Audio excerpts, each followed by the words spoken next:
menyebabkan kecederaan secara sengaja. Apakah hukumannya?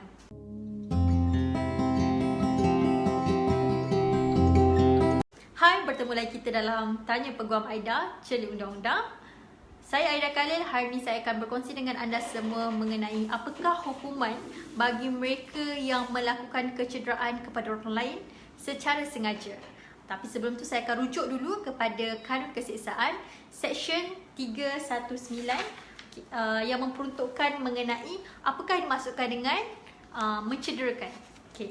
Dalam seksyen ini 319, sesiapa orang ataupun individu yang melakukan perbuatan menyakiti tubuh badan orang lain yang menyebabkan kesakitan maupun kelemahan terhadap seseorang, maka mereka bolehlah dikatakan melakukan kecederaan di bawah, mencederakan di bawah seksyen 319.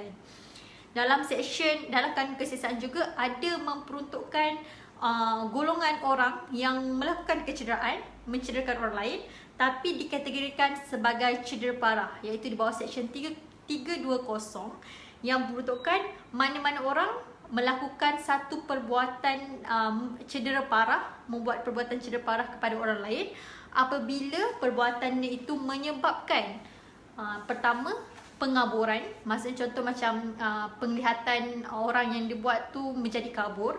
Yang kedua, apabila terdapat pengurangan kekal, kecacatan kekal terhadap orang yang dilakukan kecederaan tersebut.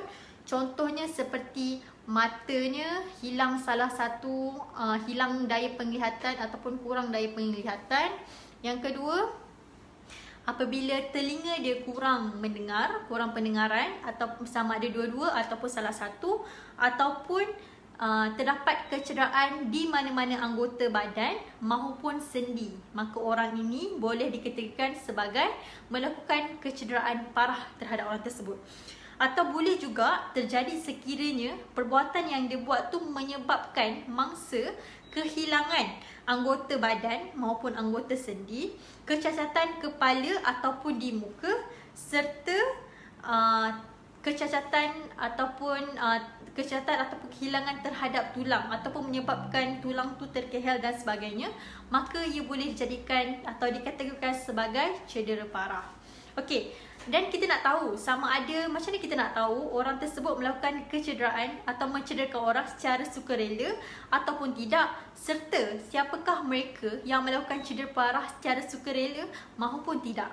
Okey, kategori orang yang boleh jatuh, maksudnya yang melakukan perbuatan ni secara sukarela adalah apabila dia mempunyai niat untuk mencederakan orang tersebut. Apabila kita dapat buktikan bahawa mereka melakukan tu bukan disebabkan paksaan, bukan disebabkan secara tidak sengaja, bukan sebabkan dia tak nampak atau tiba-tiba terkena dan sebagainya, maka kita boleh sabitkan mereka di bawah melakukan kecederaan secara sengaja.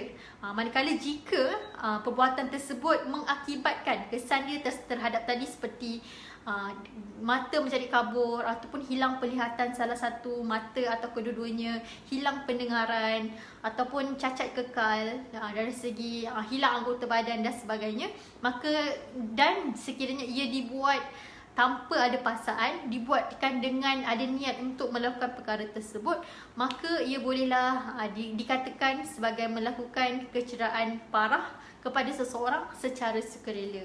Okey, jadi dalam kes macam ni, macam mana kita tak tahu sama ada mereka ni dikenakan hukuman yang bagaimana di bawah sisi undang-undang. Okey, kalau golongan macam ni, mereka boleh dikenakan di bawah seksyen 323.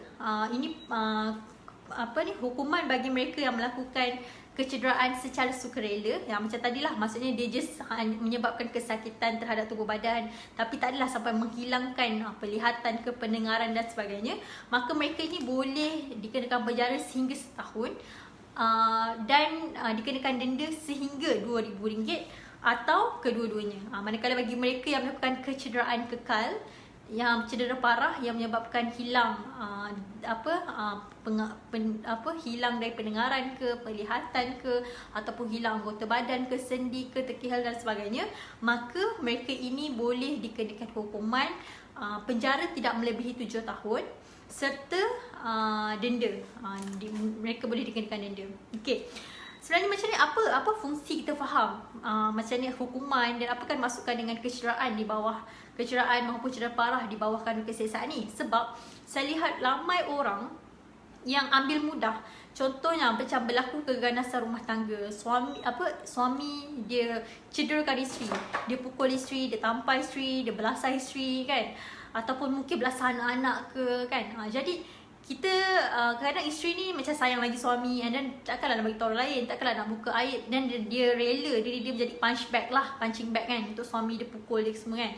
Tapi kita kena faham lah bahawa kesalahan yang dibuatkan oleh suami dia tu adalah satu kesalahan yang sangat berat di sisi undang-undang, di mana sekiranya kesalahan tersebut, kecederaan tersebut menyebabkan isteri ni menghadapi satu kesakitan yang amat sangat terhadap tubuh badan dia, tak boleh pergi kerja selama 20 hari ataupun dalam masa 20 hari atau lebih daripada 20 hari, ataupun hilang pendengaran, kabur mata dan sebagainya, maka isteri tersebut perlu mendapatkan pertolongan dengan membuat laporan polis supaya suami dia ni boleh dihukum berdasarkan apa tindakan yang telah dibuat.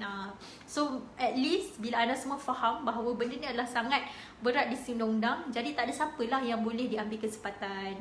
Okay, so dan ini bukan hanya berlaku kepada mereka yang dalam rumah tangga saja. Mungkin jiran-jiran kita ke, ataupun orang lain, orang sekeliling kita yang kita tahu mengalami kes-kes macam ni, ataupun anak kena buli kat sekolah hingga anak mengalami kecederaan pada tubuh badan ke, mengalami kesakitan yang berterusan dan sebagainya, maka mereka ini kita boleh buat laporan polis dan biar polis yang mengambil tindakan yang sepatutnya lah untuk kes-kes begini.